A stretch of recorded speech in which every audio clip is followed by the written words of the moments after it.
আপনারা শিরোনামেই শুনছিলেন, নির্বাচন কমিশনের সংলাপ বয়কট করেছে কৃষক শ্রমিক জনতা লীগ। প্রধান নির্বাচন কমিশনার জিয়াউর রহমানকে বহুদলীয় গণতন্ত্রের প্রতিষ্ঠাতা বলায় সংলাপ বয়কট করেছে এই দলটি। একই সাথে সিইসির পদত্যাগ দাবি করেছে এই দলটি। সকাল 11টায় রাজধানীর আগারগাঁওয়ে নির্বাচন কমিশনের সংলাপ শুরু হয়, যাতে অংশ নেওয়ার কিছুক্ষণ পর বেরিয়ে আসেন কৃষক শ্রমিক জনতা লীগের সভাপতি কাদের সিদ্দিকী সহ 17 সদস্যের প্রতিনিধি দল। সংলাপে প্রধান নির্বাচন commissioner K M Nurul Huda ছাড়াও অন্য নির্বাচন কমিশনার, ইসির ভারপ্রাপ্ত সচিব সহ অন্যান্য কর্মকর্তারা উপস্থিত ছিলেন। বিকেলে বাংলাদেশের সাম্যবাদী দলের সাথে সংলাপ করার কথা রয়েছে ইসির। গেল 24 আগস্ট থেকে রাজনৈতিক দলগুলোর সাথে সংলাপ শুরু করে নির্বাচন কমিশন। আমরা নির্বাচন কমিশনে আমাদের আলোচনা অব্যাহত রাখতে পারি নাই। আমরা আলোচনা বয়কট করে চলে এসেছি। গণতন্ত্রকে জিয়াউর রহমান পুনঃপ্রতিষ্ঠা করেছেন, এর সঙ্গে আমরা একমত না। এবং সিসি একটি নিরপেক্ষ প্রতিষ্ঠান। সিসি একথা বলতে পারেন না যে জিয়াউর রহমান গণতন্ত্রের প্রতিষ্ঠা করেছেন। প্রধান বিচারপতি এসকে সিনহাকে ঘায়েল করতেই তার বিরুদ্ধে অভিযোগের নাটক সাজিয়েছে সরকার, এই অভিযোগ করেছেন বিএনপির সিনিয়র যুগ্ম মহাসচিব রুহুল কবির রিজভী। আজকে সকালে নয়াপল্টনে দলের কেন্দ্রীয় কার্যালয়ে সংবাদ সম্মেলনে তিনি এই কথা বলেছেন।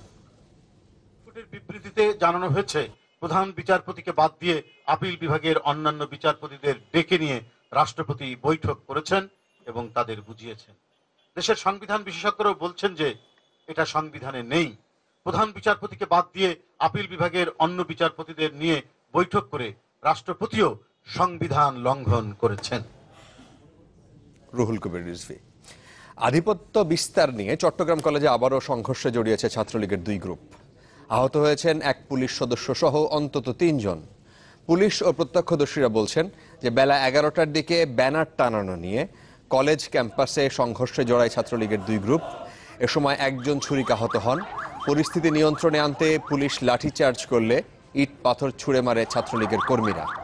এতে এক পুলিশ আর এক ছাত্রলীগ কর্মী আহত হন। এর আগে গতকালও সংঘর্ষ হয় এই দুই গ্রুপের মধ্যে।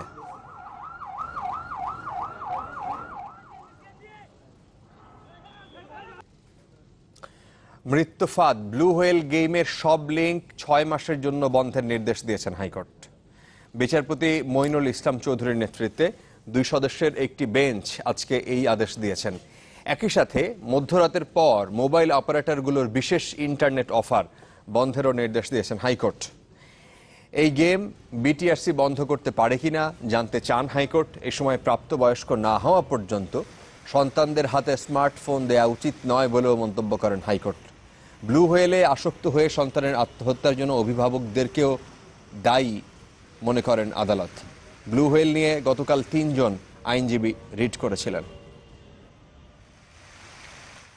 ব্লু হোয়েল গেম এবং অন্যান্য এই মরণঘাতী যত গেমস আছে অনলাইনে পাওয়া যায়, সবগুলির লিঙ্ক বাংলাদেশে বন্ধ করার জন্য আদেশ দিয়েছেন। আমার মেয়ে যে চলে গেল, আমি বলবো the destructive use or abuse of internet not only for blue whale or such type of game. আমাদের অনারেবল কোর্ট অলরেডি মেনশন করেছেন it may be up to 20 years, 20 বছর পর্যন্ত অ্যান্ড্রয়েড ফোন দেওয়া যাবে না। আর আমরা যেটা চাচ্ছি যে Android phone selling or buying এই দুইটা ক্ষেত্রে কিছু বন্ডেজ থাকুক, প্রাপ্তবয়স্ক ছাড়া কেউ কিনতে পারবে না। ঢাকার 2 সিটি কর্পোরেশনের রাস্তা থেকে রাত 10টা থেকে সকাল 6টার মধ্যে ময়লা আবর্জনা অপসারণের নির্দেশ দিয়েছেন হাইকোর্ট। একই সঙ্গে ময়লা আবর্জনা অপসারণে কাভার্ড ভ্যান ব্যবহারের নির্দেশ দেওয়া হয়েছে। আজকে দুপুরে বিচারপতি কাজী রেজাউল হক এবং বিচারপতি মোহাম্মদ উল্লাহর সমন্বয়ে গঠিত হাইকোর্ট বেঞ্চ এই আদেশ দিয়েছেন। পরবর্তীকালীন আদেশ দিয়েছে যে এখন থেকে কোনোভাবেই খোলা অবস্থায় আপনার পরিবহন করা যাবে না। ময়লার গাড়িগুলো অবশ্যই কভার থাকতে হবে এবং যে নির্দিষ্ট সময় আছে সিটি কর্পোরেশন নির্ধারিত, এই নির্দিষ্ট সময় রাত 10টা থেকে ভোর 6টার মধ্যে পরিবহন করতে হবে।